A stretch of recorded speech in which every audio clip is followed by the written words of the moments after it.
Welcome back. Yes, indeed, we're keeping our focus on our preparations for the forthcoming general elections.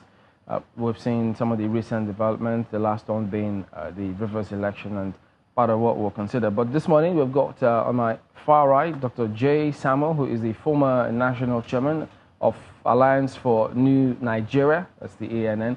And then on my immediate right is the Shield Wazura, who is the national coordinator of Good Governance Group of the PDP. Thank you. One of the trends that I think we've seen in some of these elections is an apparent non-implementation of what is promised. I think you've alluded a bit to that. Yeah. But I want to be more specific now. We understand months ago that INEC was to partner with the EFCC to essentially clamp down on illicit campaign finance, to also clamp down on vote buying.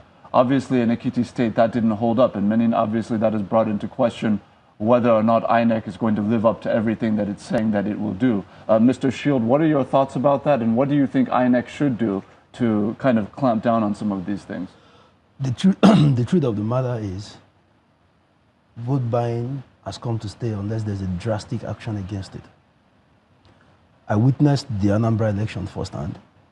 It was a commercial exercise. I mean, people were holding cash at the polling booths. You have this party, this party, this party. So it's a matter of, if this one is offering 3,000, you will ask this one. And it was like you were trading in Ojota market.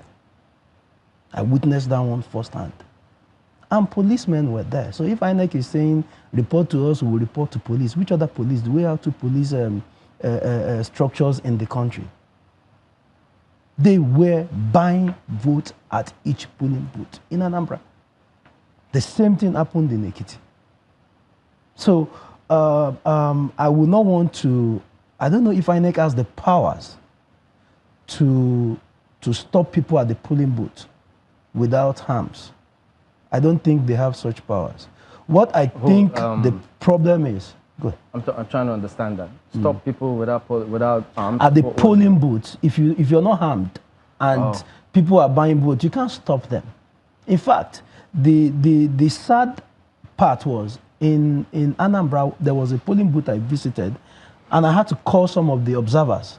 Yeah, but pardon me, but in terms of not being able to stop them, the sanctity of the ballot, and I think they spoke about that too, they can do something about preventing the electorate from showing whoever is somewhere at a distance the ballot paper. That can happen. That's the job of the police, not INEC. See, the perimeter needs to be cordoned off. Let the booth be alone for the person who wants to vote. What they did in Ekiti was vote, see, and collect. And the danger in this is people are hungry. People are so hungry.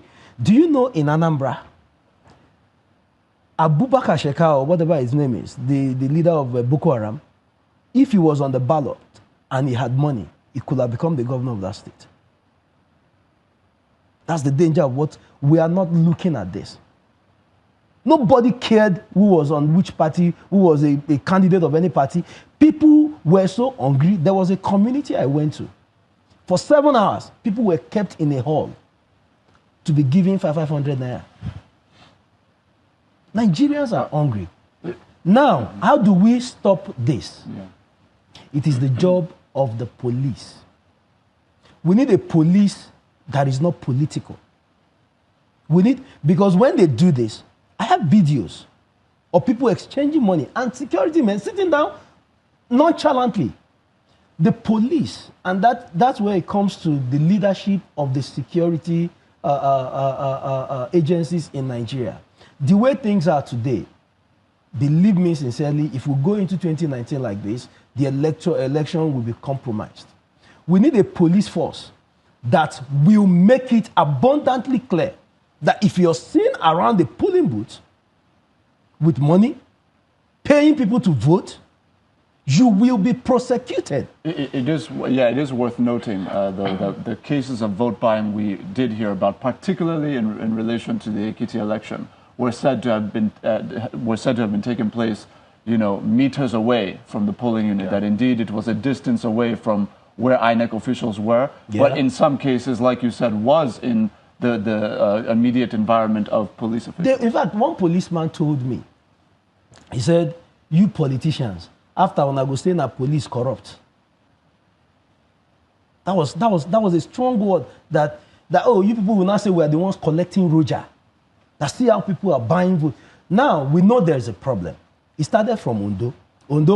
I was in Ondo too.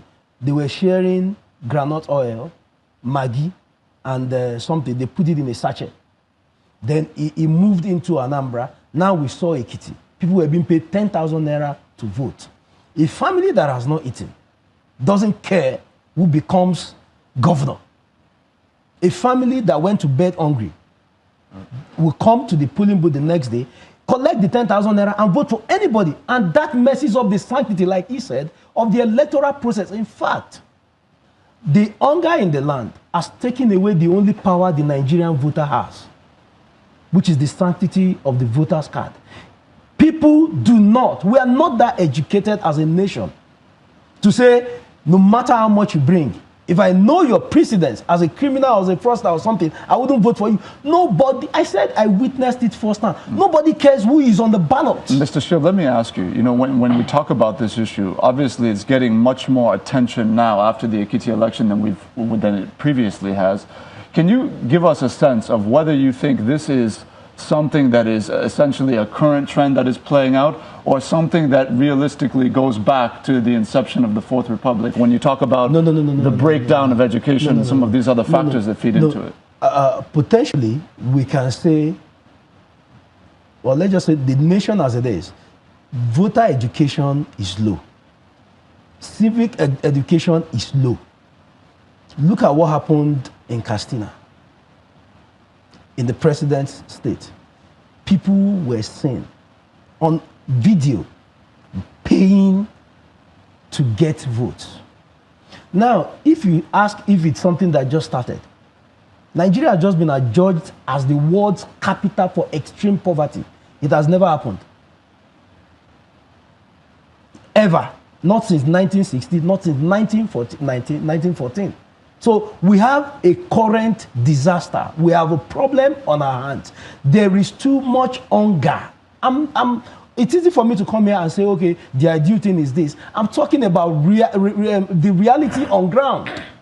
The reality on ground. Okay. You say, how do we stop this?